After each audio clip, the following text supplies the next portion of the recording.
우리가 사순절 묵상 말씀을 함께 이어가면서 오늘 마태복음 26장 말씀을 중심으로 그리스도인들에게 최후의 만찬이란 이런 말씀을 종려 주일에 함께 나누도록 하겠습니다. 만약 우리가 사랑하는 사람과 마지막 식사를 하게 된다면 어떤 마음일까요? 그 식사가 끝나고 이제 완전한 이별을 해야 한다면 그 식사에서 어떤 대화들을 나눌 수 있을까요? 만약 지금 이 식사가 마지막 식사라는 것을 알고 있는 선생님과 그것을 전혀 모르고 있는 제자들이 함께 식사를 하고 있다면 선생님은 어떤 말을 제자들에게 해주고 싶을까? 아마도 제자들이 간직해야 할 가장 중요한 말씀, 제자들이 잊지 말아야 할 그 말씀을 선생님이 전할 것입니다. 구약 선지자들이 하나님의 말씀을 전하고 예수님께서 설교를 통해서 하나님의 말씀을 가르치시는데 설교의 기능과 역할에 대해서 잠시 말씀을 드리려고 해요. 설교는 하나님의 말씀을 전하는 행위입니다. 비록 사람이 하는 일이지만 깊은 기도 가운데 하나님께서 그 신앙 공동체에게 성령의 감동을 통해서 주시는 말씀을 함께 나누는 것입니다. 그 신앙 공동체의 영적인 유익과 또한 육적인 강건함을 위해서 하나님께서 주시는 말씀을 함께 나누는 것입니다. 매일 혹은 우리가 매주 하나님 말씀을 받는데요. 하나님의 말씀은 몇 가지 기능과 역할을 가지고 우리에게 전해주고 있습니다. 첫 번째는 말씀은 선포입니다. 하나님께서는 그분의 말씀을 때때로 일방적으로 주십니다. 백성들이 들어야 하고 알아야 하고 지켜야 하는 말씀을 주셔요. 중요한 것은 그 말씀에 은혜가 따르고 축복이 따릅니다. 하나님께서는 그 백성들을 복주시기 위해서 강건하게 하기 위해서 하나님의 말씀을 선포하게 하십니다. 모세가 받아온 하나님의 말씀 율법은 하나님이 그 백성들에게 주시는 축복의 통로였습니다.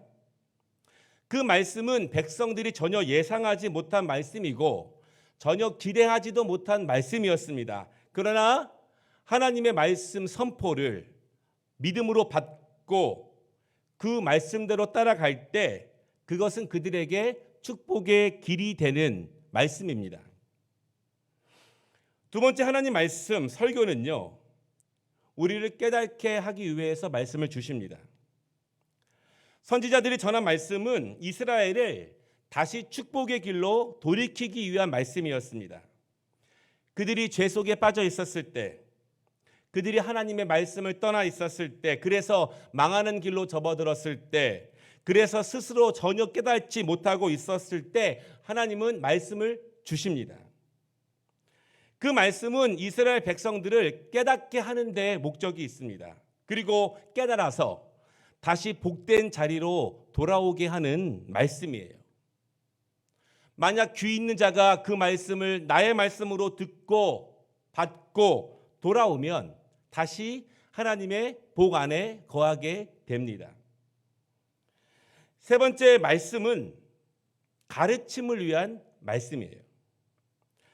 이스라엘 백성들은 계속 그 후손들에게 하나님의 말씀을 잘 가르칩니다. 부모 세대가 경험하고 배웠던 말씀을 다시 자녀들에게 잘 가르쳐요. 말씀은 잘 배워야 잘 지킬 수 있습니다. 잘 배우고 잘 지켜야 하나님의 은혜 안에 살 수 있습니다. 잘 못 배우고 그래서 잘 못 지키게 되면 자기 소견에 옳은 대로 살아가게 됩니다. 그것은 하나님이 원하시는 복 주시는 길이 아니에요. 그래서 이스라엘 백성들은 자녀들에게 말씀을 가르치는 데에 목숨을 걸었습니다. 우리도 하나님의 말씀을 설교를 통해서 배웁니다. 설교자는 말씀을 잘 가르치는 책임을 감당해야 해요.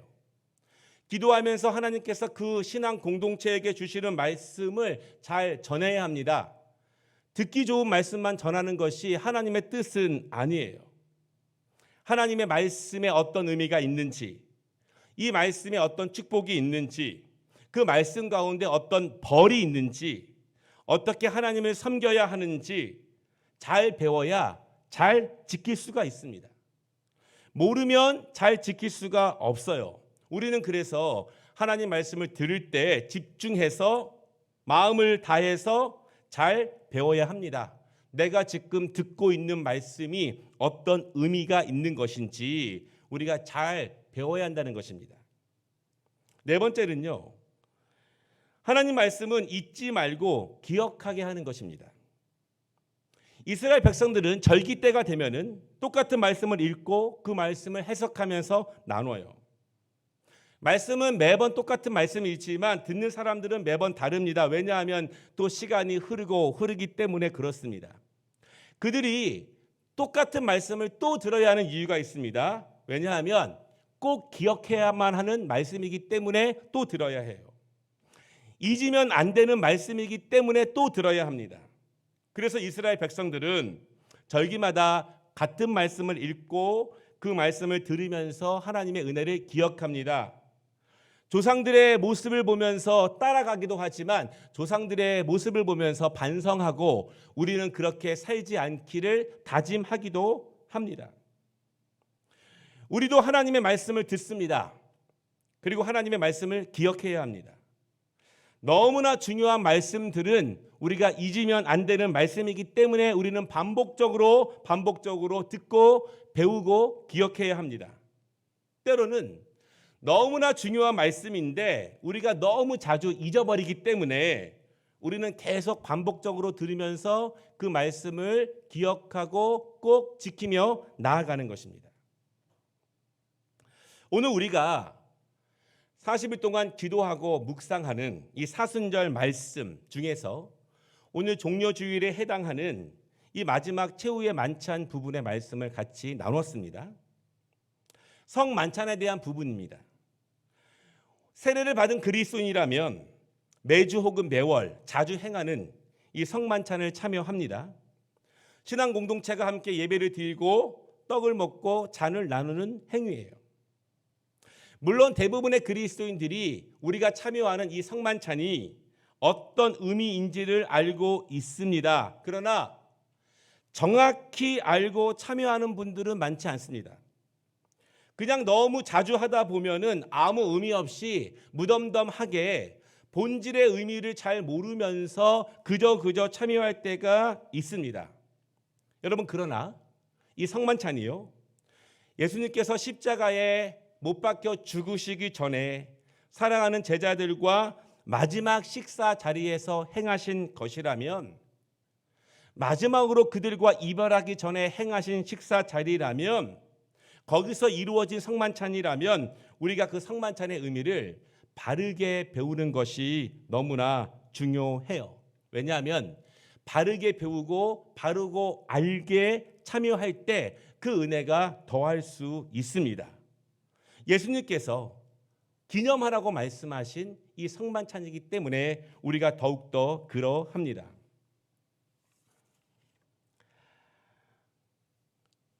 시골에 홀로 계신 할아버지가 평생 처음 교회에 가셨어요. 서울에서 올라온 손주들의 설득에 의해서 평생 처음 교회에 가셨습니다. 아들과 며느리가 오랫동안 아버지가 교회에 나가기를 기도했는데 손주들이 계속 설득을 하니까 어쩔 수 없이 교회에 가셨습니다. 그런데 교회에 갔다 오신 후에 다시는 교회 안 가겠다, 그렇게 이야기를 하시는 거예요. 왜 그럴까? 도대체 교회에서 어떤 일이 있었을까? 근데 그날 교회에서 성만찬이 있었어요. 목사님이 하시는 말씀이 세례를 받으신 분만 참여할 수 있습니다, 이렇게 말씀을 했는데요. 그 얼마 안 되는 시골 교회에서 그 떡과 잔을 할아버지만 빼고 모두 다 먹게 되었습니다. 그래서 할아버지가 삐지신 거예요. 말하기를 치사하게 그 쬐끄만 것 얼마나 한다고 나만 빼고 나만 빼고. 아주 작은 떡과 잔이지만 그 의미는 한없이 큽니다. 작은 것을 먹지만 우리가 잘 배우고 잘 알고 참여할 때 큰 은혜를 받을 수 있음을 믿으시기를 바랍니다. 오늘 하나님의 말씀 설교에 몇 가지 의미를 말씀을 드렸는데 오늘은 가르침을 위한 설교예요. 성만찬이 주는 의미가 무엇인지, 우리가 왜 잘 알고 잘 배우고 지키고 참여해야 하는지 그것을 위한 말씀입니다. 우리가 자주 참여하는 성만찬이지만 오늘 말씀을 잘 배워서 성만찬에 참여할 때마다 작은 것이지만 잘 알고 더 큰 은혜를 경험할 수 있는 성만찬이 되시기를 주님의 이름으로 축복합니다. 첫 번째는요, 받아서 먹으라. 이것은 내 몸이니라. 사실 예수님께서 오늘 본문에 제자들과 함께 드신 떡과 포도주는 갑자기 등장한 음식은 아니에요. 그리고 당시에 예수님께서는 제자들과 함께 떡과 포도주만 드신 것은 아닙니다. 오늘 17절 말씀을 보면은 그날은 무교절 첫날이다 이렇게 말합니다. 무교절은 명절인데요, 일주일 동안 기념하는 축제일입니다. 그 축제일의 첫날이 유월절이에요. 그 첫날인 저녁인 유월절에 함께 유월절 식사를 하는 것이 오늘 본문의 내용입니다. 그럼 우리가 먼저 볼 것은 무교절이 어떤 명절인가, 그리고 첫날 식사인 유월절 무엇을 먹으며 왜 함께 먹게 되는가, 그 의미를 알아야 합니다. 구체적으로 유월절은요, 이스라엘 백성들이 400년이 넘는 애굽에서 노예 생활로 할 때, 압박된 생활을 할 때 거기서 벗어나게 된 결정적인 사건을 기념하는 날이 유월절입니다. 하나님께서 이스라엘 백성들을 애굽에서 건져내시기 위해서 이미 9가지 재앙을 경험하게 하셨지만 강팍한 애굽의 바로는 이스라엘 백성들을 내보내지 않았습니다. 그래서 하나님은요, 모세를 통해서 10번째 재앙을 행하셨는데 그것은 애굽에서 모든 첫 번째 난 것은 죽게 하는 재앙이에요. 그리고 이스라엘 백성들에게는 살 길을 주셨습니다. 어린 양의 피를 이스라엘 백성들이 살고 있는 문 지방에 바르면 그 죽음의 재앙이 그 집에 머물지 않고 넘어가게 하셨습니다. 유월절, 유월, 넘어가게 하다, 이것이 유월절의 의미예요. 어린 양의 피를 통해서 넘어간다는 것, 그것이 유월절입니다. 이 재앙으로 인해서 이스라엘 백성들이요, 이제 애굽을 떠나게 되었습니다. 홍해 바다를 건넜습니다. 약속의 땅을 향해서 출발하기 시작했습니다.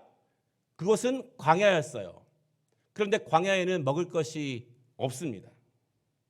이스라엘 백성들에게 먹을 것은 애굽을 떠나기 전에 빨리 밀가루를 반죽해서 숙성도 하기 전에 대충 화덕에 구워서 가지고 온 맛없는 밀가루 떡, 그것이 전부였습니다. 애굽에서는 떠나왔지만 그러나 광야를 맞이하게 됩니다. 먹을 것이라고는 무교병밖에 없었습니다.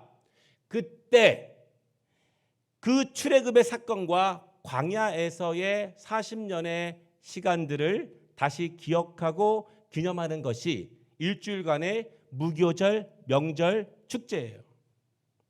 여러분, 그래서 유월절과 무교절은 함께 갈 수밖에 없어요. 하나님께서 이스라엘 백성들을 애굽에서 구원해 주신 그 날, 넘어가게 하신 그 날 유월절, 그 날이 무교절의 첫날이 되고 이스라엘 백성들은 그 명절을 맞이할 때마다 하나님의 은혜를 기억하면서 동시에 어려웠을 때를 추억하는 것입니다.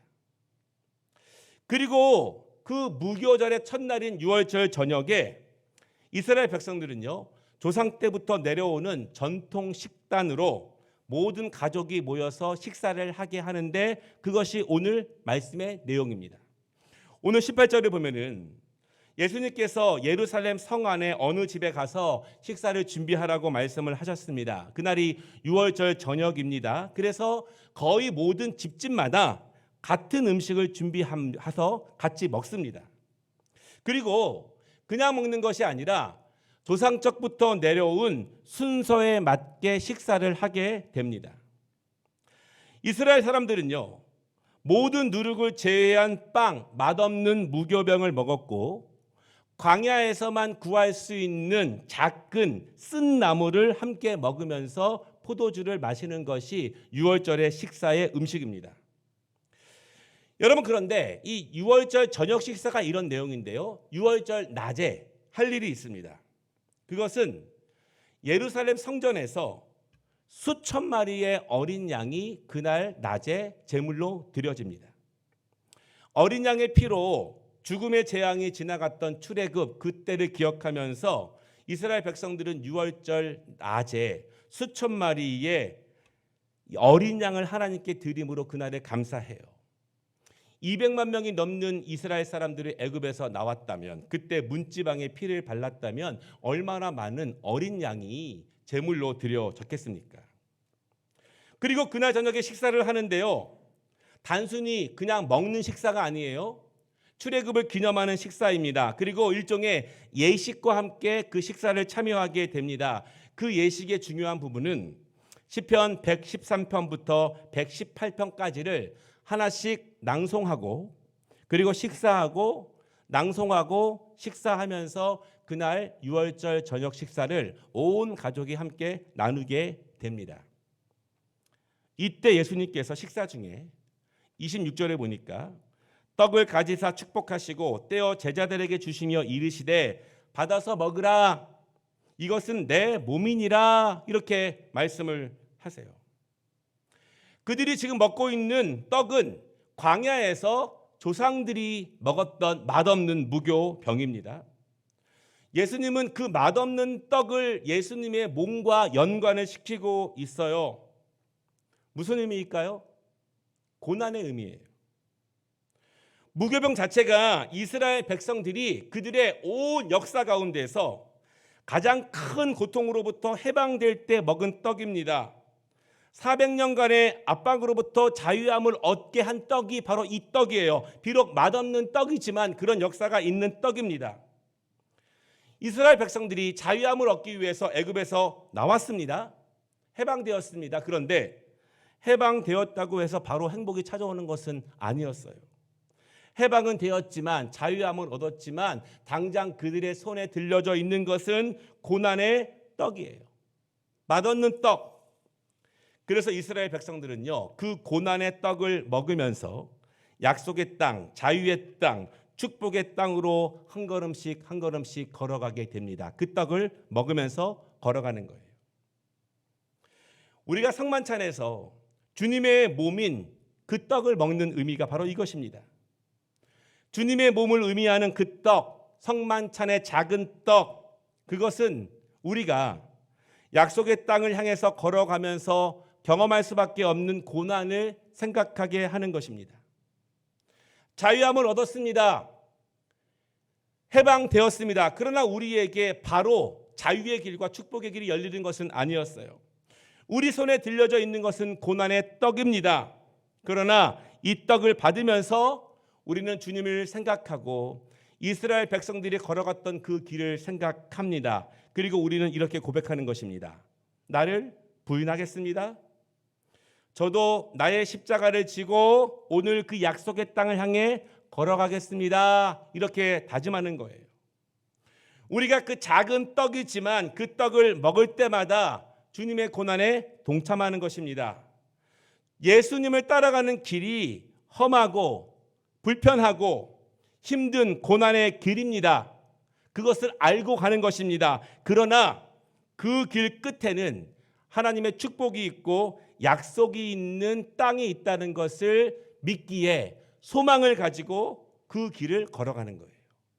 고난의 길이지만 믿음을 가지고 소망 가운데 그 땅을 확신하며 걸어갑니다. 이것이 우리가 그 떡을 먹는 이유입니다. 두 번째는요, 너희가 다 이것을 마시라, 나의 피 곧 언약의 피니라, 이렇게 말씀을 하세요. 시편을 낭송하시고 또 계속 식사를 이어가십니다. 그리고 27절에 포도주 잔을 제자들에게 나누어 주시면서 말씀하시는 거예요. 또 잔을 가지사 감사 기도하시고 그들에게 주시며 이르시되 너희가 다 이것을 마시라. 이것은 죄 사함을 얻게 하려고 많은 사람을 위하여 흘리는 바 나의 피 곧 언약의 피니라.